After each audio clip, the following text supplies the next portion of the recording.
if what we're going to do is open the floodgates to everybody in the universe makes music, and and the one song that happens to be catchiest this week is the one that is at the top of the charts or whatever, you wind up with without the infrastructure to invest in people's careers or invest in people like actually getting better at what they do.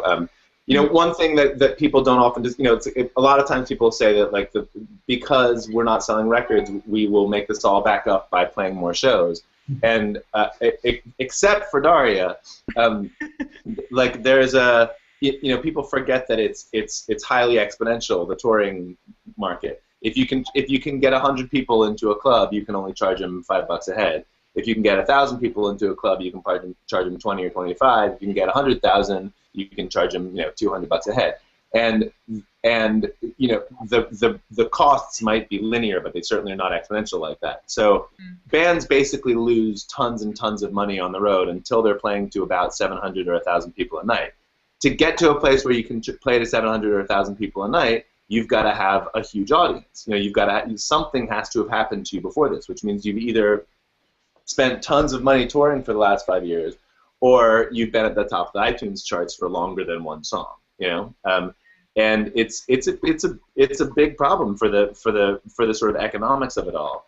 But it's also like a really exciting challenge because everybody who breaks through that wall breaks through it a different way right now and with a different thing.